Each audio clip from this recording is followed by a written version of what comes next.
actually was one of the first guys to sell phones to China. I was selling Motorola's to Chinese traders, and they would sell it into the mainland China. So, I did that for about 5 years, and I made my first million when I was 24. Yeah, and then I lost it. My vision for Africa is, I think, it's time people started telling the truth. I think the African narrative has been oversold. I think Africa, yes, it's got a land full of opportunities. I think Africa is, yes, it's the next or last emerging market. There's a lot of needs in Africa. I think the African people are really in the need to grow. But the problem is, we need to get real. And I think people are not really talking about the realities on the ground. There's a lot of events, there's a lot of conferences on Africa, there's a lot of high fives, there's a lot of pats on the back, there's a lot of award shows. But how is it impacting? How is everything that we're doing impacting the guy on the street in Africa who is still struggling to put food on his table? I've always said that vision minus execution equals daydreaming. So right now, I think Africa is still caught up in a drowsy state of affairs. I think our leadership needs to be challenged. And I think at the end of the day, I think we need to have a mindset in Africa of long-term growth rather than, I just want to make money today.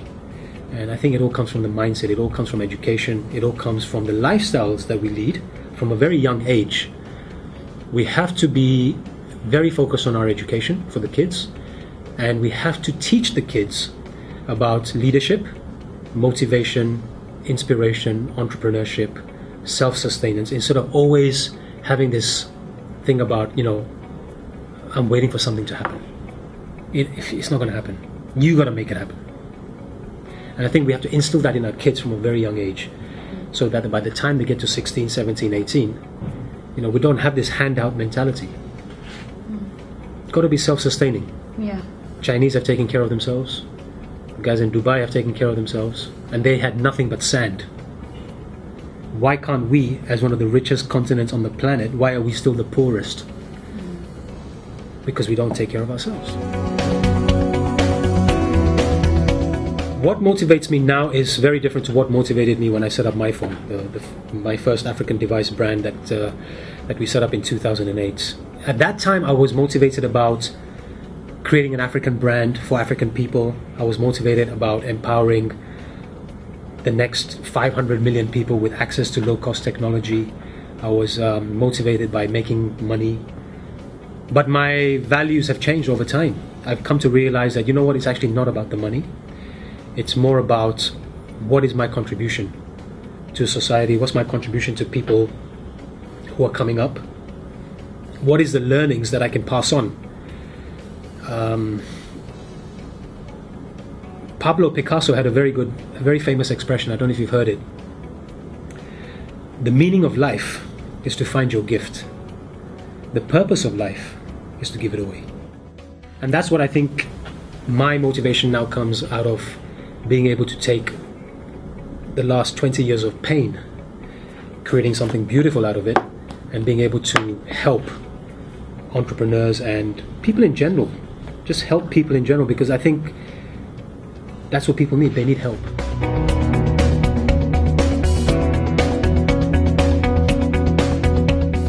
I believe an entrepreneur, for example, is someone who jumps off a cliff and builds a plane on the way down. I jumped off many cliffs. Sometimes I've crashed and burnt, and sometimes I've managed to build a plane. I think fear should not even be in your mindset. It's good to be scared, but life doesn't begin until you live outside of your comfort zone. If you are happy in your environment, there's nothing wrong with it. Nothing wrong with having a job, nothing wrong with being content. I'm happy for you. But if you have that burning desire inside to do something different, then you got to do it now.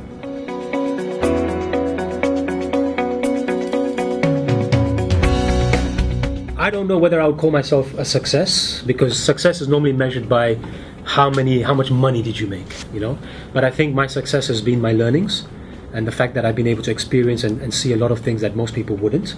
So I feel successful, and I'm proud of the fact that we built an African startup that eventually we sold to a $5 billion company. So we exited MyPhone a couple of years ago.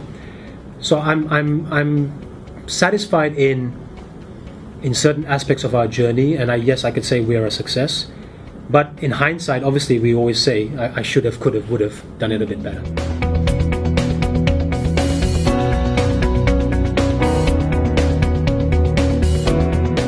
One of the key challenges we have in Africa is the lack of support from the local community.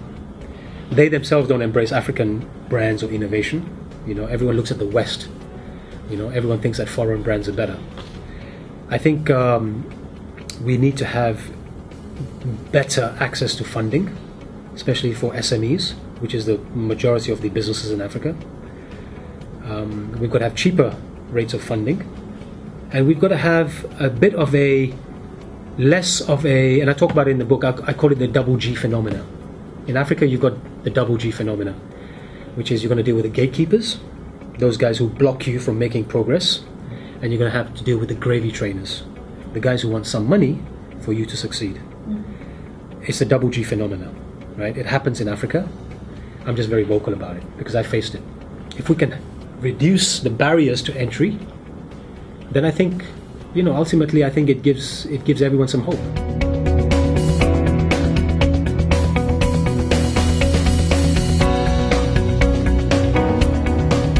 Mindset is everything. Mindset is everything because we started with nothing, right? Compared to what Samsung and all these guys have. I put my life savings into my phone, So I put my own skin in the game, which means I was very confident about my abilities to deliver. And the day we opened, we had our first order already from an operator in Ghana. So we've been revenue generating from day one, unlike the Silicon Valley companies who most of them don't generate anything for 5 years. So we've been generating revenue from day one, we've been paying our bills from day one, and we were 7 years, we were bootstrapped. So we didn't get any investment, even though I knocked on so many doors. Everyone shut us down. And we were raising money at ridiculous interest rates. But in my entrepreneurial experience with my phone, in Silicon Valley they say, "Oh, what's your burn rate?" And we didn't have a burn rate. If we didn't make any money, we just burn. Right? Make the money, pay our rent. So we had to execute at every stage. And the only thing that kept us going from day one, because we did not have money, is our innovation and our creativity. That is where you feel that you have the confidence in your mind, in your heart and your soul, that you know what, I'm going to fight. You have to be a fighter. And a lot of African kids who want to be entrepreneurs, they shy away from that because they know how difficult the fight is. It's not about how many times you get knocked down. It's about how many times you rise up. Right? And that's what we have to learn. We have to learn about resilience in Africa. We have to learn about the fact that we need to have an abundance mindset rather than a mindset of scarcity. Today in Africa we're chasing the same dollar, where there's so much money out there, there's so much opportunities out there. If we just twisted our game a bit, so that each entrepreneur is creating certain value. You get me? I didn't do a lot of these things that I'm talking about now. I'm not saying that I knew it all, because then why didn't I sell my company for $1 billion? It's only in hindsight that you realize what mistakes you made and how I would do things differently.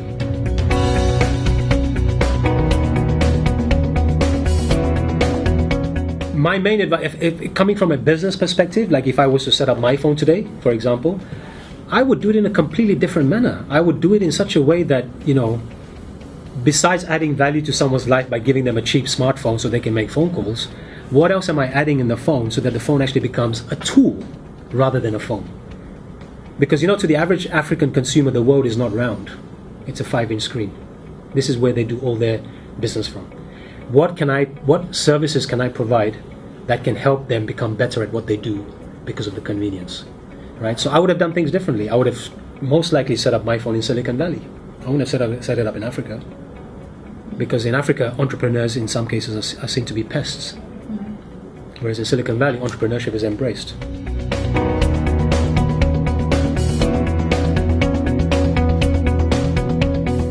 It was very simple for me at that time. It was looking through the phone and saying, okay, again, how do we make my phone different? So we're going through the phone like this, and we're like, okay, so we're an African brand. What's so African about this phone? And we're going through the phone like this, and we look at the messaging, and we say, hang on a minute. There's no black smileys. So we said, why don't we create black smileys? So today you look at your WhatsApp, there's no black faces. There's one Indian guy with a turban. Look at your WhatsApp. There's one Indian guy with a turban. There's no blacks. There's a black hand. But that is done by Apple. We beat Apple to it. What Apple did is they did skin tone colors, which is bordering on the sense of race. We're not talking, Oju is not a race issue. Oju is a cultural issue. 3 billion people on the planet today don't have representation on digital platforms. That's what we wanted to do with Oju. And unfortunately for us, even though we were embraced by a lot of the international community, we could not raise 1 penny on something that is, it's a no-brainer. But we couldn't raise money to scale this business to what we wanted to.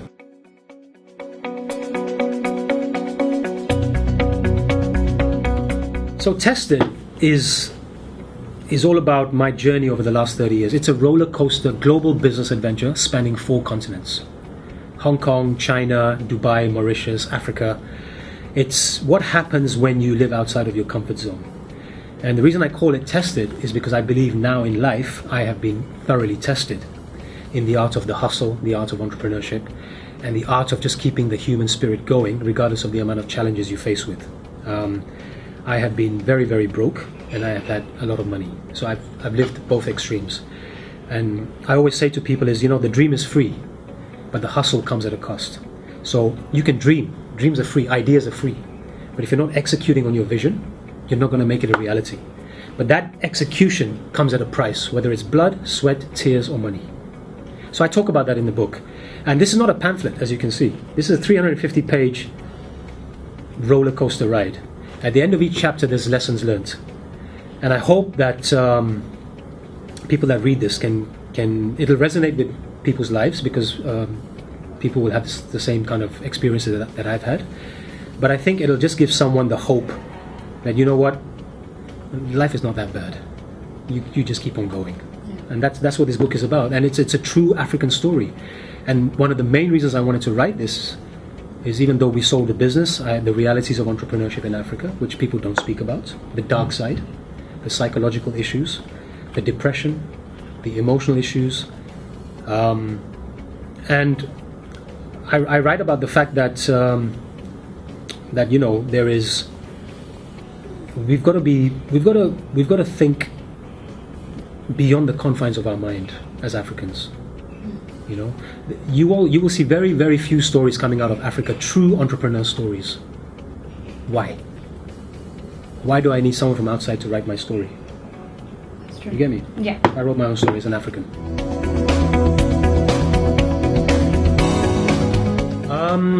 One of my best friends is Robin Sharma, the leadership guy. I really like his books. Lead Without a Title is a very, very good book that he's done. It's all about, you don't need a title. You don't need a corner office to be a leader. The guy who cleans the office from the lady at the reception. Everyone in your company is a leader, So I think that's very important. I also really like the book by Ryan Holiday. It's called The Obstacle is the Way. And it tells you that the obstacle in front of you is the way. It's how you look at the obstacle. And I think that's also very, very relevant for people in Africa, because we have obstacles every bloody day.